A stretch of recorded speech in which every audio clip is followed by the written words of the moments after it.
முதல் வாசகம். அழகியின் பொறாமையால் சாவு உலகில் நுழைந்தது. சாலமோனின் ஞான நூலிலிருந்து வாசகம். அதிகாரம் 1 இறைவசனங்கள் 13 முதல் 15 முடிய மற்றும் அதிகாரம் 2 இறைவசனங்கள் 23 முதல் 24 முடிய. சாவை கடவுள் உண்டாக்கவில்லை, வாழ்வோரின் அழிவில் அவர் மகிழ்வதில்லை. இருக்க வேண்டும் என்பதற்காகவே அவர் அனைத்தையும் படைத்தார். உலகின் உயிர்கள் யாவும் நலம் பயப்பவை. அழிவை தரும் நஞ்சு எதுவும் அவற்றில் இல்லை. கீழுலகின் ஆட்சி மண்ணுலகில் இல்லை. நீதிக்கு இறப்பு என்பது இல்லை.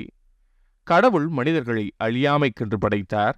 தம் சொந்த இயல்பின் சாயலில் அவர்களை உருவாக்கினார். ஆனால் அழகியின் பொறாமையால் சாவு உலகில் நுழைந்தது. அதை சார்ந்து நிற்போர் இறப்புக்கு உள்ளாவர்.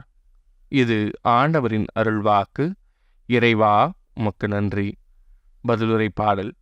ஆண்டவரே, உம்மை ஏத்தி புகழ்வேன், ஏனெனில் என்னை கைதூக்கி விட்டீர். ஆண்டவரே, உம்மை ஏத்தி புகழ்வேன், ஏனெனில் நீர் என்னை கைதூக்கி விட்டீர். என்னை கண்டு என் பகைவர் மகிழ நீர் விடவில்லை.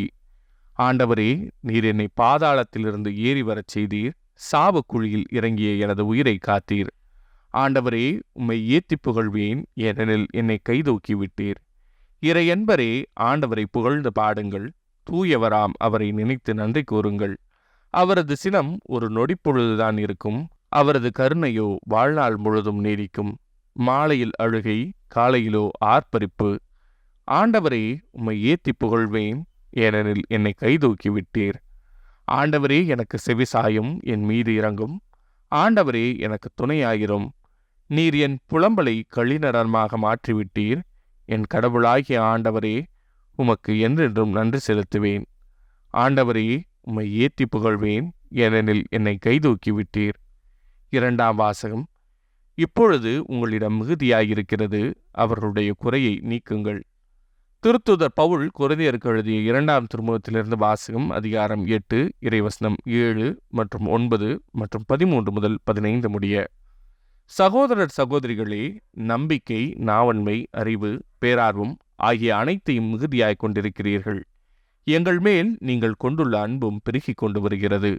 அதுபோல் இந்த அறப்பணியிலும் நீங்கள் முழுமையாய் ஈடுபட வேண்டும். நம் ஆண்டவர் இயேசு கிறிஸ்துவின் அருள் செயலை அறிந்திருக்கிறீர்களே. அவர் செல்வராயிருந்தும் உங்களுக்காக ஏழையானார். அவருடைய ஏழ்மையினால் நீங்கள் செல்வராகுமாறு இவ்வாறு செய்தார்.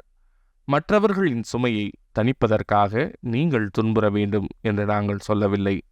மாறாக எல்லாரும் சமநிலையில் இருக்க வேண்டும் என்றே சொல்கிறோம். எப்பொழுது உங்களிடம் மிகுதியாயிருக்கிறது, அவர்களுடைய குறையை நீக்குங்கள். அவ்வாறே அவர்களிடம் மிகுதியாயிருக்கும்போது உங்கள் குறையை நீக்குவார்கள். இவ்வாறு உங்களிடையே சமநிலை ஏற்படும். மிகுதியாக சேகரித்தவருக்கு எதுவும் மிஞ்சவில்லை, குறைவாக சேகரித்தவருக்கும் எதுவும் குறைவுபடவில்லை என்று மறைநூலில் எழுதியுள்ளதன்றோ? இது ஆண்டவரின் அருள்வாக்கு. இறைவா, உமக்கு நன்றி. நற்செய்தி வாசகம். சிறுமி, உனக்கு சொல்கிறேன், எழுந்திடு. மார்க் எழுதிய தூய நற்செய்தியிலிருந்து வாசகம். அதிகாரம் 5 இறைவசனங்கள் 21 முதல் 43 முடிய. அக்காலத்தில் இயேசு படகேறி கடலை கடந்து மீண்டும் மறுகரையை அடைந்ததும் பெருந்திரளான மக்கள் அவரிடம் வந்து கூடினர்.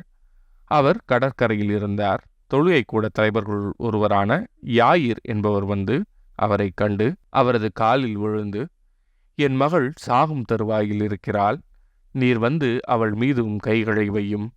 அப்போது அவள் நலம் பெற்று பிழைத்துக் கொள்வாள் என்று அவரை வருந்தி வேண்டினார். இயேசுவும் அவருடன் சென்றார். பெருந்திரளான மக்கள் அவரை நெருக்கிக் கொண்டே பின்தொடர்ந்தனர். அப்போது 12 ஆண்டுகளாய் இரத்தப்போக்கினால் வருந்திய பெண் ஒருவர் அங்கு இருந்தார். அவர் மருத்துவர் பலரிடம் தமக்கு உள்ளதெல்லாம் செலவழித்தும் ஒரு பயனும் அடையாமல் மிகவும் துன்பப்பட்டவர். அவர் நிலைமை வரவர மிகவும் கேடுற்றது. அவர் இயேசுவை பற்றி கேள்விப்பட்டு மக்கள் கூட்டத்துக்கிடையில் அவருக்கு பின்னால் வந்து அவரது மேலுடையை தொட்டார். ஏனெனில் நான் அவருடைய ஆடையை தொட்டாலே நலப்பெறுவேன் என்று அப்பெண் எண்ணிக்கொண்டார். தொட்டவுடனே அவருடைய இரத்தப்போக்கு நின்று போயிற்று. அவரும் தம் நோய் நீங்கி நலம் பெற்றதை தம் உடலில் உணர்ந்தார். உடனே இயேசு தம்மிடமிருந்து வல்லமை வெளியேறியதை தம்முள் உணர்ந்து மக்கள் கூட்டத்தை திரும்பி பார்த்து, என் மேலுடையை தொட்டவர் யார் என்று கேட்டார். அதற்கு அவருடைய சீடர்கள் அவரிடம், இம்மக்கள் கூட்டம் உம்மை சூழ்ந்து நெருக்குவதைக் கண்டும் என்னை தொட்டவர் யார் என்கிறீரே என்றார்கள். ஆனால் அவர் தம் மேலுடையை தொட்டவரை காணும்படி சுற்றிலும் திரும்பி பார்த்து கொண்டிருந்தார். அப்போது அப்பெண் தமக்கு நேர்ந்ததை அறிந்தவராய் அஞ்சி நடுங்கிக் கொண்டு அவர் முன் வந்து விழுந்து நிகழ்ந்தது அனைத்தையும் அவரிடம் சொன்னார். இயேசு அவரிடம், மகளே, உனது நம்பிக்கை உன்னை குணமாக்கிற்று, அமைதியுடன் போ, நீ நோய் நீங்கி நலமாயிரு என்றார்.